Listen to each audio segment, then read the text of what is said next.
Hi everybody, this is Laura, City Scrapper. Thank you so much for joining me on my channel today. Today I have a layout that I made using the October My Creative Scrapbook limited edition kit.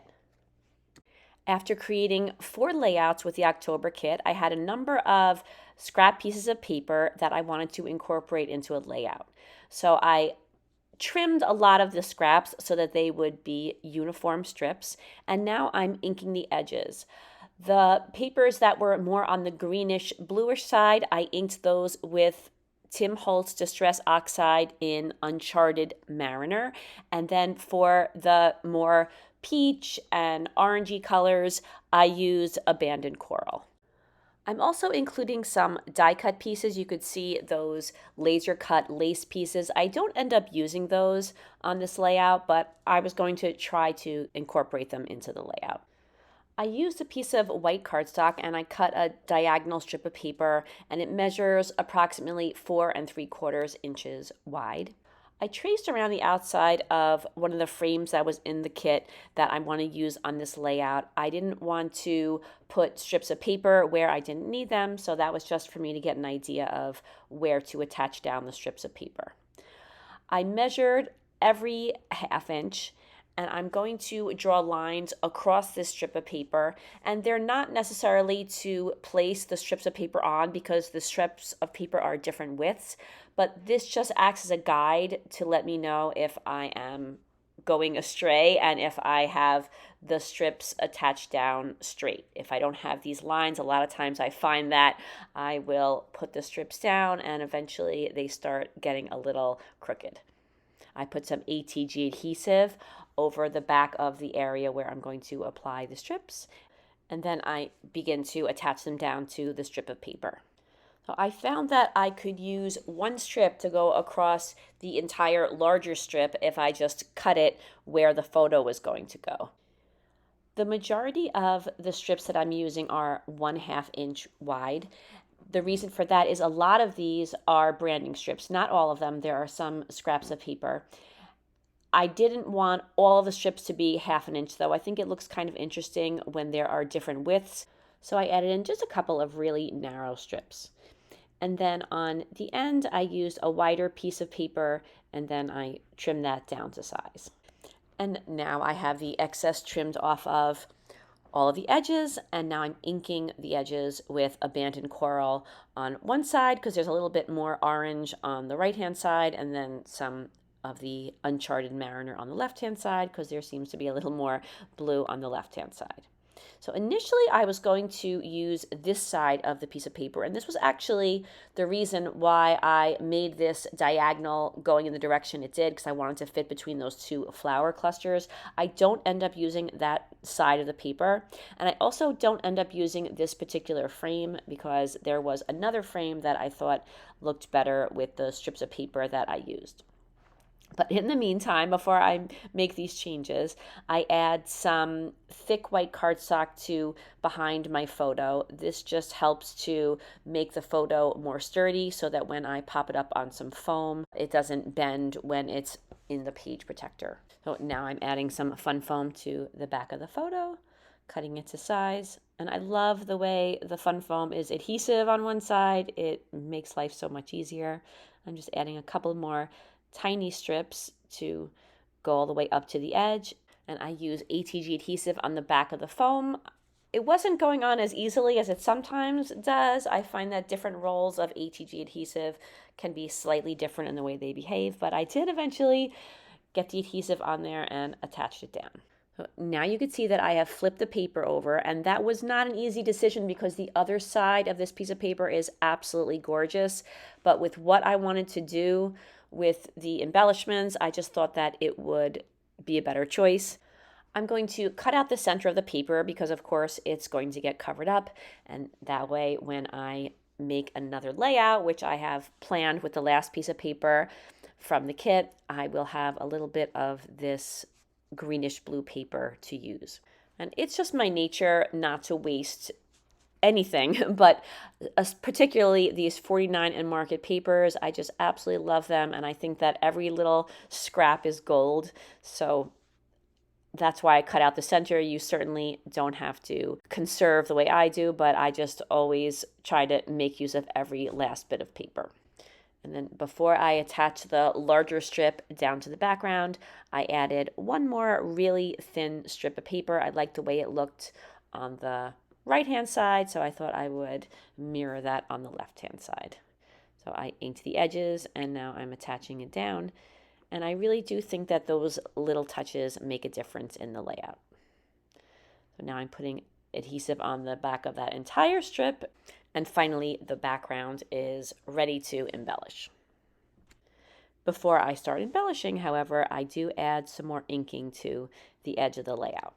I use the Uncharted Mariner on the greenish piece of paper. I just like the idea of not having the white edges showing. So now that I've used that tealish color in the background, I thought that the melon colored frame would be a better contrast. So I switched the frames out. Luckily, I was able to remove the blue frame without damaging it, so I could use that on another layout. I wanted to add a border to the large strip of smaller strips, and so I was thinking that using a neutral color like this off-white would be a good choice for punching out a border. I used an EK Success large scallop punch, and then I used a journaling card, and I cut out some borders for both sides of the layout. I had to piece them together since the journaling card wasn't 12 inches long, but these scalloped pieces fit together very easily. Next, I did some inking of some of the elements I'm going to be putting in the background. I used both Distress ink in Vintage Photo and Distress Oxide in Abandoned Coral. I'm adding some tags on top of the photo. I punched kind of a wonky hole in that white tag, but that's okay. The string that I tie onto the tags will cover that up. To further embellish the cluster on the top of the photo, I added a tab and I also added a flower. Now I'm working on a cluster in the upper left-hand corner. I'm going to be putting a floral cluster in the upper left-hand corner and the lower right-hand corner, which is pretty much the same thing that was on the pattern paper that I decided to use the B side of, but even though it's a similar concept, it's going to look very different because of the different colors. I'm a very big fan of the flowers that we get in the kit each month. I had a blue one and an orange one left, and so I decided to put those in the lower left-hand corner, and I really like the way that brightens up that corner. I'm now forming the cluster that I'm going to have in the lower right-hand corner. This is a layout that has a lot of clusters on it. I'm going to have actually 5 clusters, which is a lot for me, but I think that it works out because the background is a solid, so I think that allows for a lot more embellishing. This photo is of both of my daughters, Danielle and Julia. They are 3 years apart. Danielle was taller than me when she was 13 years old. She was tall from a very young age, and for Julia, it was the opposite. She was very, very tiny for a very long time. And here you can clearly see the differences in their height. And now Julia and Danielle are approximately the same height. Julia's taller than me. I never suspected that that would end up happening, but I like this photo because it's probably one of the last periods of time when they had this big height difference. So I like to remember that. I assembled the cluster in the lower right-hand corner, and that's meant to mirror the cluster in the upper left-hand corner. I also have the floral cluster that is to the left of the photo, and I added some leaves and some other flowers to that cluster. And then in the upper right-hand corner, I have a couple of florals in that cluster, but it's mainly made up of 2 stamps that say always and lovely, and that's going to serve as the title for this layout. I also have some sentiments. I reinforce the sentiments with some cardstock the same way that I reinforce the photo, and then I use some fun foam and I pop those up. I just love to use butterflies on my layouts, and I had these beautiful butterflies from the kit. They're a yellowish brown or a yellow ochre color. I thought that color looked really nice against the teal background. And then I popped up the wings on those butterflies. I like the wings to look like they're lifted off the page. And then I began to attach down all of the clusters to the page. I don't include all of that footage, but I do pop up a couple of the larger flowers, and then I use some heavy gel medium in order to attach down the dimensional flowers. Now I made a little mistake on putting the date on one of the tabs, but there are so many tabs that I didn't have trouble finding another one. I stamped the date using the Distress ink in Vintage Photo, and then I attached that down into place. Now everything on the layout has been attached down, and so I started adding some finishing touches. I added some pearls between each of the scallops, and I like the way that highlights that center strip. I found that I had some yellowish green fussy cut leaves, so I added those to two of the clusters on the layout, just a little touch. I often like to add some extra glitter and shine to different elements on the layout, and I recently picked up some Opal glitter medium. It was on clearance in Hobby Lobby, and this does add a lot of glitter and a lot of shine. While it was still wet, I was thinking, why not add even more glitter? So I used some Tim Holtz Distress glitter in Spice Marmalade, and I just sprinkled on a tiny bit of glitter just on this blue flower. I wanted to try that out. I don't often use this glitter. I actually totally forgot that I had it for a while. I picked it up a Tuesday morning in a whole bunch of different colors, and it just adds a little bit of something extra. And then I went on to add that same glaze to the other flower that is right next to the blue one, and then I added it on all of the butterflies as well. In the past, I've used Bow Bunny glitter paste in the color Sugar. It's very similar to this. It's clear, but it has a lot of shine and a lot of glitter or sparkle in it. Unfortunately, I had a jar of Bow Bunny glitter paste and it just totally dried out. And so I picked this up, and I don't know if I'm going to stick with this or get more of the Bow Bunny paste, but this worked out just fine.